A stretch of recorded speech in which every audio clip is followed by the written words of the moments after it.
Téléspectateurs de la radio et télévision Tambara, vous pouvez désormais suivre votre chaîne de télévision préférée Tambara sur le satellite BadrSat 7, angle 26 degrés Est, fréquence 11010, polarisation verticale, symbole REC 27500.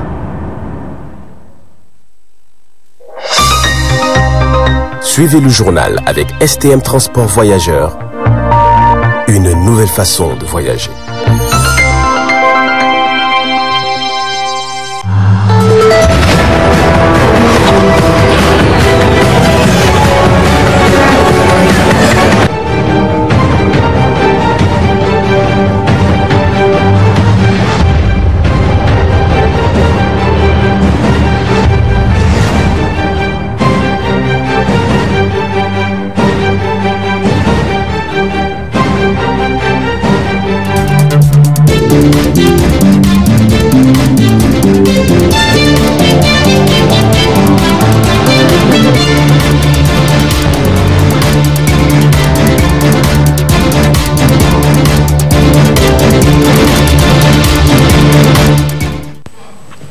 Monsieur, bonsoir et bienvenue à cette édition du soir sur la télévision Tambara.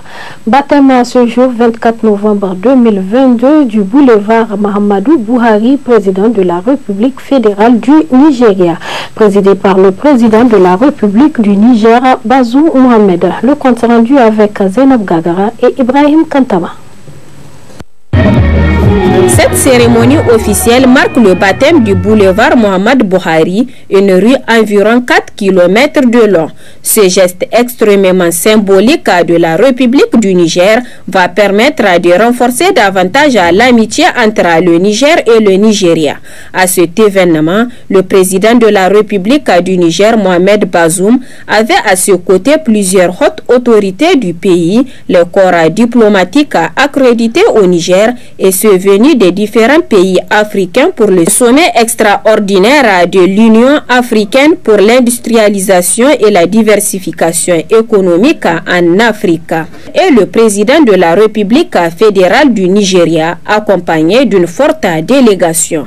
Ainsi, pour remettre à César ce qui lui appartient à cette occasion, le député maire président du conseil de ville de Niamey a procédé à la remise de l'arrêté du baptême du boulevard Mohamed Buhari au président de la République fédérale du Nigeria. Un événement d'une grande importance. Nous sommes très heureux de participer à cette cérémonie qui honore le président Buhari, qui est un des illustres fils du pays du Nigeria. Et vous savez, le Niger et le Nigeria entretiennent de longue date des relations très privilégiées. On ne va pas refaire l'histoire, vous savez ce que le Niger a fait pendant la guerre de sécession du Biafra. Et aujourd'hui, c'est vraiment dans la norme des choses qu'un boulevard aujourd'hui puisse porter le nom d'un président nigérien, qui est son Excellence Mohamed Buhari, qui est aussi un très grand ami du Niger et un très grand homme politique qui contribue aujourd'hui à ce qu'on a de commun, malheureusement, par rapport à toute cette insécurité à nos frontières, notamment avec le terrorisme. Donc le Nigeria est un acteur majeur dans la lutte contre le terrorisme et aussi un acteur majeur dans l'économie du Niger, parce que c'est pratiquement le premier pays avec lequel le premier pays frontalier avec lequel le Niger entretient des relations économiques très intenses. Un geste satisfaisant selon les membres de la délégation du Nigeria. C'est une grande fierté pour toute la communauté nigériane au Niger quand même. Oui, oui. Nous remercions bien le peuple du Niger et le président de la République. Les relations qui existent entre le Nigeria et le Niger sont beaucoup de joie, on peut dire, tu vois. Donc il y a une excellente relation entre le Nigeria et le Niger. Nous sommes les mêmes peuples quand même. Pour rappel, cette rue FK 160 a été inaugurée depuis avril 2017 par l'ancien président de la République du Niger, Issoufou Mahamadou. A noter que cette rue est dénommée désormais le boulevard Mohamed Buhari. Sitting ce matin 24 novembre 2022 au ministère des Finances publiques des admis au concours directeur de recrutement des agents de la douane. Le point avec Zainab Gagara et Ibrahim Kantama. 2018-2022, cela fait 4 ans que ces admis au concours de recrutement direct des agents de la douane subissent de l'injustice malgré multiples décisions de la justice en leur faveur. Les autorités, le haut responsable en charge de cette question, refusent de mettre ces admis dans leurs droits, d'où leur cri de cœur. Aujourd'hui, ça fait 4 ans que dans le cadre de l'harmonisation, n'est-ce pas, de l'administration douanière, donc le ministère des Finances a organisé un recrutement des cadres de douane, n'est-ce pas, qui autorise un recrutement pour un peu, n'est-ce pas, réorganiser encore l'administration douanière, n'est-ce pas. Aujourd'hui, d'après les multiples, n'est-ce pas, saisines au Conseil d'État et de multiples décisions obtenues au niveau du Conseil d'État, jusque-là, l'administration, n'est-ce pas, n'arrive pas à obtempérer. Maintenant, ça fait 4 ans que nous sommes en train d'attendre. La dernière fois, n'est-ce pas, dans le mois de mai, le 23 mai 2022, donc l'administration a fait sortir nos arrêtés définitifs. Mais jusque-là, maintenant, ça fait 6 mois, on attend, n'est-ce pas, qu'ils nous envoient en formation. Mais rien ne bouge. Donc, on est venu aujourd'hui pour s'inquiéter de la situation. Qu'est-ce qui bloque? Pourquoi jusque-là, on ne nous a pas, n'est-ce pas, envoyé en formation militaire? Et il y a la connaissance de tout le monde qui, parmi aussi nos camarades, il y a d'autres qui ont fait la formation militaire. Jusque-là, ils attendent leur, n'est-ce pas, affectation. Donc, c'est pourquoi les raisons pour lesquelles nous sommes, n'est-ce pas, aujourd'hui, n'est-ce pas, venus pour s'inquiéter, rencontrer le ministre des Finances pour s'inquiéter, n'est-ce pas, de la situation. Pourquoi ça bloque? Qu'est-ce qui retarde? Donc, on a appris certains, n'est-ce pas, rumeurs, soit disant qu'il y a d'autres cadres, n'est-ce pas, au niveau de l'administration de la douane qui sont en train de bloquer l'évolution des dossiers. Et malgré, n'est-ce pas, la décision du Conseil d'État. Du coup, nous jugeons utile que ces gens-là, n'est-ce pas, sont en train d'enfreindre, n'est-ce pas, les lois de la République. Et je ne sais pas, on ne sait pas pourquoi le ministre est en train de les écouter, à enfreindre lui aussi, n'est-ce pas, en tant que premier responsable, n'est-ce pas, ces lois de la République. Donc, eux aussi ne sont pas au-dessus de la loi. Comme nous, tous, ces derniers temps, il y a 2 jours, nous avons appris que la police, le DG de la police a fait appel à tout le monde de se conformer à la loi. Nous aussi, nous voulons à ce que l'administration se conforme, n'est-ce pas, à la loi. Espérons que ce cri de cœur va interpeller la conscience des autorités en charge de cette question afin de trouver des solutions idoines qui permettra de mettre ces admis au concours de recrutement direct des agents de la douane de l'année 2022 dans leurs droits. Le mouvement pour la promotion de la citoyenneté responsable MPCR a rendu ce matin une déclaration à l'occasion de la commémoration de la 2e anniversaire de la disparition le 24 novembre 2022 de l'ancien président de la République, son Excellence Tanja Mamadou. Plusieurs plans étaient à l'ordre de cette déclaration.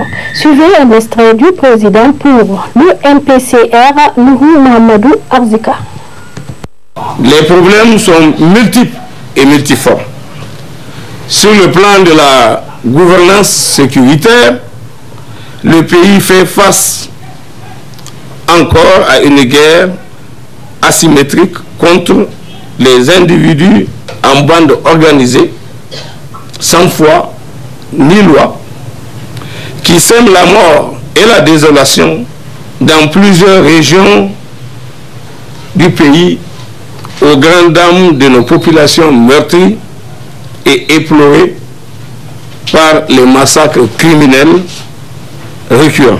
Sur le plan de la qualité de la gouvernance, on note la persistance des mauvaises pratiques dans la gestion des affaires publiques, caractérisée par la politisation à outrance, l'exclusion, la rupture d'égalité, l'impunité, la corruption, la concussion, la surfacturation, l'enrichissement illicite, le détournement des deniers publics, l'économie criminelle, la fraude en tout genre, la gestion patrimoniale, le trafic d'influence et le culte de la personnalité en violation flagrante des lois et règlements de la République.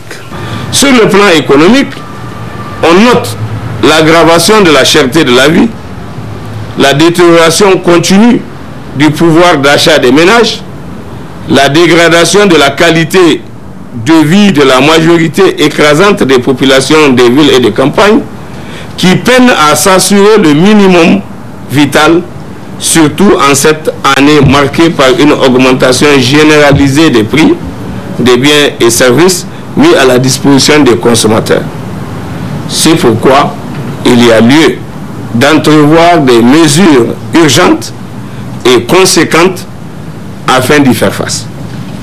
Au sujet de l'éducation, de la santé, du logement, du chômage, du désœuvrement des jeunes, de la lutte contre la pauvreté et autres, la situation demeure toujours préoccupante.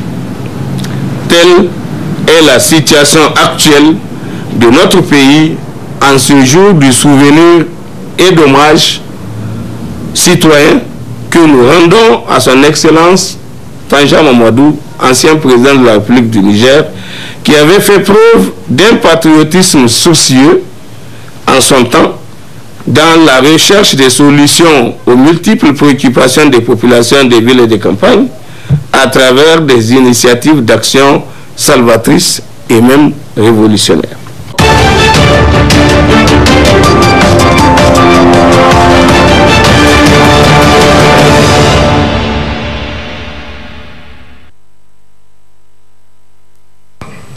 À la une de l'actualité dans cette édition, nouvelle frappe contre l'Ukraine, la Russie qui vise les infrastructures énergétiques et qui a failli également été touchée. Le point avec TV5 Monde. La pluie de bombes qui s'est abattue sur le pays ces dernières 24 heures a transpercé par endroits le parapluie antimissile ukrainien. Des frappes massives qui submergent le système de défense antiaérien et qui n'épargnent personne, à Kiev pas plus qu'ailleurs. La capitale dénombre au moins 3 morts, dont une jeune fille de 17 ans. Dans ce quartier au nord de la ville, c'est un immeuble résidentiel qui a été touché et certains ont eu plus de chance que d'autres. J'avais très peur. Mon travail n'est pas loin. Je suis venue en courant. Excusez-moi. Dieu merci, mon mari va plutôt bien, il n'a pas été blessé. J'espère que tout le monde va bien, mais j'ai vu des gens, des blessés être emportés. Je ne sais pas s'ils sont vivants. Transportés à l'hôpital, les blessés sont arrivés dans un état critique, selon le médecin-chef de cet établissement de la capitale. Mais encore, faut-il pouvoir les opérer? Alors que les frappes russes sur les infrastructures énergétiques se multiplient, les coupures de l'électricité et de l'eau sont devenues récurrentes à Kiev, obligeant les personnels soignants à s'adapter au jour le jour. Pour le moment, il n'y a pas d'eau à l'hôpital. Mais nous en avons stocké. Nous nous sommes préparés à cette situation à l'avance. Donc pour le moment, nous avons de l'eau et de l'électricité grâce aux générateurs diesel qui ont été installés à l'hôpital. Une organisation précaire qui ne saurait résister très longtemps aux attaques à répétition contre les infrastructures énergétiques. D'après les autorités régionales, des travaux ont permis de rétablir le courant sur la rive droite de Kiev. Mais l'eau manque toujours. Alors que le froid s'est installé dans la capitale, les habitants sont forcés de se ravitailler à l'extérieur, comme à cette fontaine publique qui, pour l'heure, fonctionne encore. Au moins 271 morts en Indonésie et toujours beaucoup de disparus 3 jours après le séisme qui a touché l'île de Java. Les secours continuent de retrouver des survivants. Toujours le point avec TV5 Monde. Les sauveteurs fouillent les décombres avec prudence. À cet instant, ils ne savent pas si l'enfant porté disparu est toujours vivant. Il est coincé sous un mur en béton depuis 48 heures. Leurs efforts sont finalement récompensés. Aska, un petit garçon de 6 ans, est sain et sauf. Très ému, le sauveteur le prend dans ses bras. Aska ne semble pas avoir souffert. On lui apporte de l'eau et de la nourriture. Ce miracle redonne de l'espoir aux centaines de secouristes qui fouillent sans relâche. Il y aurait encore une quarantaine de disparus, dont des enfants. Le temps est compté, d'autant que la météo est mauvaise. Nous avons besoin de tentes pour les rescapés car l'air est très froid la nuit. Certains enfants commencent à tomber malades. Le séisme, d'une magnitude de 5,6, a ravagé de nombreux villages sur l'île de Java, provoquant la mort d'au moins 270 personnes. Les recherches sont difficiles. Les pentes sont raides et il pleut encore régulièrement. Sans compter que des répliques sismiques se produisent encore, le sol est très instable. C'est pourquoi nous devons être prudents dans nos efforts de sauvetage. 60 000 habitants sont aujourd'hui sans abri. L'Indonésie est l'un des pays les plus touchés par les tremblements de terre et les tsunamis. Le dernier séisme, il y a 4 ans, avait fait 4000 morts. C'est la fin de cette édition. Merci de nous avoir suivis. Au revoir et à bientôt.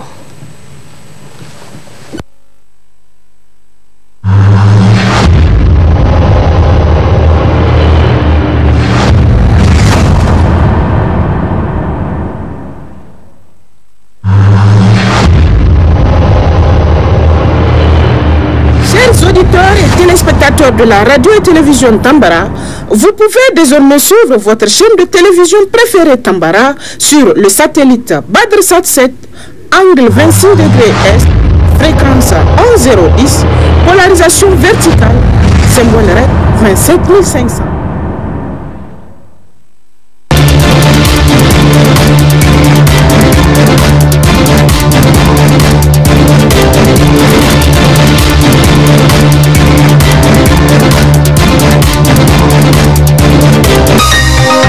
Ce journal vous a été présenté par STM Transport Voyageurs. Une nouvelle façon de voyager.